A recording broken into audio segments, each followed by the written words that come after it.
오늘은 지난 영상에서도 말씀드렸듯이 레이저 커팅 머신에 대해서 이야기를 해보려고 하는데요. 가죽 공방은 대체로 1인이 생산하시거나 1인이 수업을 운영하시는 경우가 대부분이기 때문에 이런 자동화 머신에 대해서도 굉장히 궁금증이 많으신 것 같더라고요. 사실 이렇게 똑똑한 기계 하나만 잘 사용하게 된다면 정말 일당백을 하는 동료를 둔 기분이 들 때도 있거든요. 이어진 영상에서 이 레이저 커팅 머신에 대한 장점과 단점, 그리고 어떻게 활용하고 있는지에 대해서 설명을 드릴게요. 그럼 영상 시작하겠습니다. 레이저 커팅기는 일단 자르는 기능으로 대표할 수가 있겠죠. 하지만 우리가 칼만 가지고 있다고 가죽 공예를 할 수 있는 것은 아니잖아요.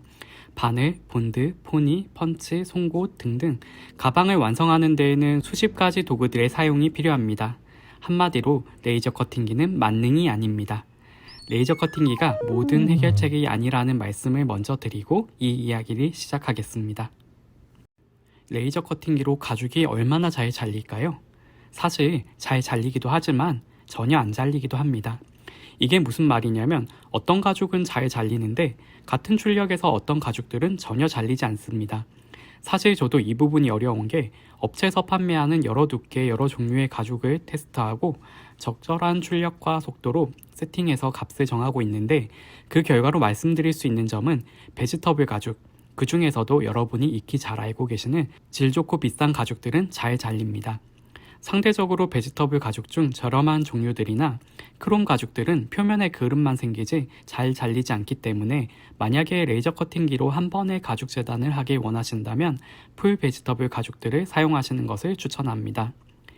이 부분은 저도 확정할 수 있는 부분은 아니지만 풀 베지터블 가죽이 함유하고 있는 성분들과 크롬 혹은 세미 베지터블 가죽이 함유하고 있는 성분들이 차이가 있어서 이런 결과가 나타나는 것 같습니다. 가죽 이외에 종이, 면이나 나일론 원단, 합판 등 얇은 유기물 종류들은 대체로 잘 잘리는 편이었습니다. 레이저 커팅 머신을 구입하면서 예상할 수 있었는데 간과하고 있는 문제가 한 가지 있었습니다. 바로 가죽이 잘린다는 말은 탄다는 의미입니다. 그리고 그 타는 과정에서는 그을음이 생기고 냄새가 발생합니다. 이 부분이 조금 많이 거슬렸는데요. 가죽을 자르려면 출력을 꽤 높여야 하기 때문에 잘라진 가죽의 단면뿐만 아니라 주변까지도 그을음이 생겨버렸습니다. 당연히 이런 부분은 제품의 하자로 이어지겠죠. 그렇다고 출력을 낮추면 재단이 안 되는 상황이 생겨서 출력을 올리고 출력 속도를 올려서 주변이 타는 상황을 줄이거나 반대로 출력을 낮춰서 덜 타게 하는 대신에 출력 속도를 늦추는 등 여러 가지 테스트가 필요했습니다. 어쨌든 재단이 되면 단면에는 그을음이 생긴다는 점은 동일한데요. 이 부분은 추가적으로 솔지가 사포질 등으로 정리하는 추가 작업이 필요합니다. 그리고 탄 냄새도 생각보다 많이 나서 레이저 재단 후에 냄새를 제거하기 위해 며칠 정도는 환기를 시켜줘야 했습니다.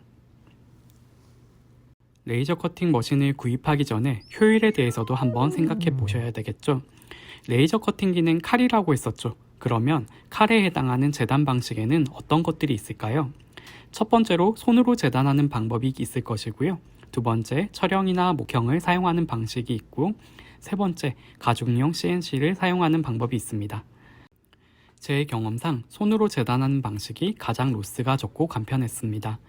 레이저는 재단물 간의 거리가 있기 때문에 로스가 기본적으로 발생하고 레이저 기기에 넣을 수 있는 가죽의 너비가 한정적이라 1차 가재단을 한 후에 다시 레이저 재단으로 이어지기 때문에 로스는 손재단에 비해 많다고 봅니다.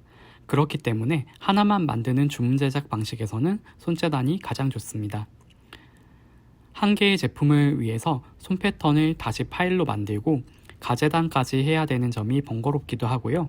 그래서 저 같은 경우는 한 개 제품은 손 패턴을 만들어서 바로 제작하고 여러 차례 반복해야 할 경우에만 파일화 시켜서 저장해 두고 있습니다.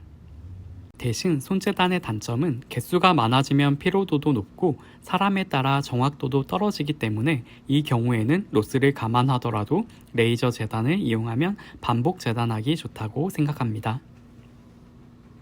레이저 커팅 머신과 철형을 비교하면 어떨까요?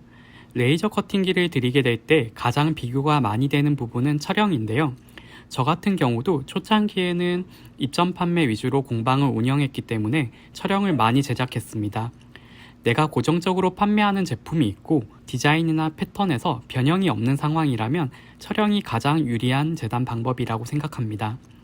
촬영 재단 이후에 단면도 깨끗해서 제작에도 유리하고 내부적으로 재단을 하지 않고 외부에 재단을 맡기게 되더라도 재단 비용은 크지 않습니다. 그런 점에서 확실히 대량 생산에 적합합니다. 이러한 촬영은 제품의 개발비에 해당하는데요. 늘 모든 상품이 성공하는 것은 아니기 때문에 1인 제작자 혹은 공방으로서는 부담스러운 부분이 있습니다. 그리고 디자인이 수정되어야 하거나 사이즈가 바뀌는 상황에 유연하게 대처하기가 쉽지가 않습니다. 예를 들면 구두같이 같은 디자인에서 다양한 사이즈를 구비해야 되는 상황에서는 촬영을 여러 가지 보유하는 것보다 레이저가 더 유리한 부분이 있죠. 그리고 촬영은 작업자가 손으로 구부리고 용접을 해서 제작하기 때문에 완벽한 좌우 대칭이라든지 알값이 매끈하지 못하는 등 예기치 못한 문제가 발생하게 됩니다. 이건 사람이 하는 일이라 어쩔 수 없는 부분이기도 하고 생각보다 촬영이 무겁고 공간을 많이 차지하는 점도 단점으로 꼽을 수가 있습니다. 요즘은 목형이나 아크릴 촬영 제품이 많이 보여서 무겁고 비싼 촬영보다는 가격적으로나 정확도 면에서 많이 개선된 부분들이 보여서 그런 제품들을 한번 눈여겨보시는 것도 추천드립니다.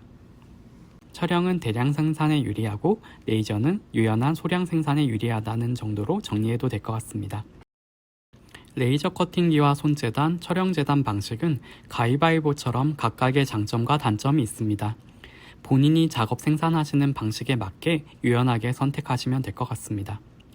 그리고 이 재단 방식들의 끝판왕이라 볼 수 있는 기기가 가죽용 CNC가 있습니다. 가죽은 흉터나 핏줄, 모미 차이 등 여러 가지 변수가 있는데 일반 CNC와 다르게 가죽용 CNC는 이런 부분들을 영상으로 피해서 효율적으로 패턴을 배치하고 재단이 가능하기 때문에 가장 효율적으로 보였습니다. 미세한 칼로 재단하니까 재단 후의 단면도 깨끗하고 한 개를 재단하든 반복해서 재단하든 사이즈별로 재단하든 다 대응이 가능하니까 저는 굉장히 좋다고 생각했습니다. 그러나 이 기기는 사이즈가 거의 탁구대 정도 되는 큰 사이즈고 가격도 기본적으로 1000만 원을 훌쩍 넘어가서 진입장벽이 높아 보였습니다. 그리고 레이저 커팅기의 또 한 가지 기능인 각인이 있습니다. 커팅이 칼이라면 각인은 펜에 해당하겠죠. 제가 보유하고 있는 기계는 이 두 가지가 다 가능한 기기였는데요. 커팅 모드에서는 선을 따라 레이저가 가늘게 이동하는 동작을 한다면 각인 모드에서는 면을 도트가 채워주는 방식으로 동작했습니다. 각인 모드는 마치 이미지 파일이 흑백으로 변환되어서 가죽에 프린팅이 되는 느낌이었습니다. 커팅과 동일하게 각인 또한 가죽을 태워서 표현하는 방식이기 때문에 그을음과 연기가 발생합니다. 그래서 각인 이후에 면을 정리하고 염색이나 코팅을 하는 추가적인 작업이 필수였습니다. 어떻게 보면 우드버닝과 비슷한 느낌이기도 하고 카빙이나 스탬핑 혹은 마카조와는 또 다른 매력이 있는 작업이었습니다. 저는 주로 제 일러스트나 패턴들을 가죽에 각인한 작업으로 사용했는데요. 일러스트나 그림을 좋아하시는 분들에게는 이 기능이 유용하실 것 같습니다. 저 같은 경우는 베지터블 태닝 가죽을 사용하는 빈도수보다 크롬 태닝 가죽을 더 많이 사용하고요. 그리고 정재단보다는 가재단을 먼저 하는 시접을 포함한 재단을 하는 방식을 선호하거든요. 그리고 대체로 생산하는 방식이 여러 번을 반복 생산하는 방식은 거의 없고 대부분이 1인을 위한 커스텀 제작을 하고 있어요. 그러다 보니까 실제로 레이저 커팅기를 사용하는 빈도수는 굉장히 적은 편이었습니다. 그럼에도 이제 사용하는 경우가 간혹 있게 되는데요. 그런 경우는 이제 보강제 같이 정재단을 해야 되는데 이거를 반복해서 재단해야 되는 경우가 있잖아요. 그런 경우에 이제 좀 사용하게 되고 아니면 굉장히 복잡한 곡선을 가진 제품들을 제작할 때 틀을 만드는 경우가 있어요. 그런 경우에 이제 좀 사용하는 경우가 있었습니다. 여러분이 생각하시는 것보다 실제 제작에서 사용되는 빈도수가 굉장히 적잖아요. 제가 처음 구입했었던 5년 정도 전의 상황으로 봤을 때도 가죽공예에서 이거를 사용하시는 분들도 거의 없는 것 같았고 경험담이나 후기 같은 게 없다 보니까 구매를 좀 망설이는 상황이었어요. 근데 저 같은 경우는 일단 경험해보고 그 판단을 하고 또 해결점을 찾는 걸 좀 좋아하는 스타일이라서 일단은 구입을 했거든요. 그때 당시에도 이제 제 직접 제작에 사용해 보려고 했었는데 제 투자비에 대비해서 이 사용 빈도가 너무 작은 게 고민이어서 여러 가지 생각을 많이 했었어요. 그래서 고안한 활용 방법이 원데이 클래스에서 사용하는 방법이었습니다. 원데이 클래스는 난이도가 높지 않은 선에서 2시간에서 4시간 안에 마무리할 수 있는 수업을 보통 준비했는데요. 이 부분에서 난이도 조정과 실수를 줄이기 위해서 미리 가죽을 재단해 두는 경우가 많았습니다. 그런데 아무래도 사람이 일일이 준비하면 색상별로 재단하는 시간도 너무 많이 들고 부정확하기도 했는데요. 이것을 보완하기 위해서 레이저 커팅기를 이용하게 되었습니다. 미리 재단하는 것도 좋지만 가죽에 마킹만 해두고 체험하시는 분들이 직접 재단하게 하는 것이 더 체험 내용을 풍부하게 하는 것 같아서 그렇게 진행하게 되었습니다. 더불어 타공 이츠까지 마킹을 하게 되면서 원데이 클래스이지만 완성도가 무척 높아지는 결과가 나왔습니다. 물론 제가 미리 레이저 마킹을 위해 가재단을 하는 과정을 거쳐야 하지만 제가 직접 정재단할 필요도 없어졌고 수업 중에 타공 이치를 직관적으로 알려드릴 수가 있어서 여러모로 시간과 수고를 덜게 되었습니다. 그렇다면 어떤 레이저 커팅 머신을 구입하는 게 좋을까요? 첫 번째로 가죽이 타면서 연기가 많이 나오기 때문에 꼭 배기 기능이 있는 제품을 구입하셨으면 좋겠습니다.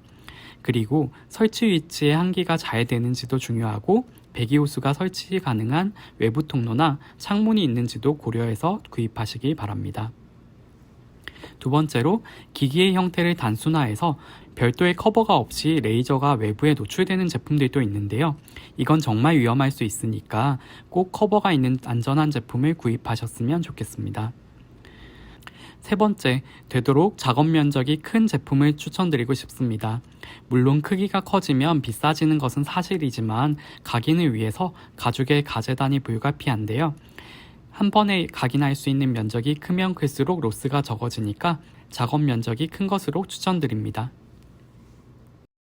제가 5년 넘게 사용하면서 크게 고장난 적은 한 번도 없었습니다.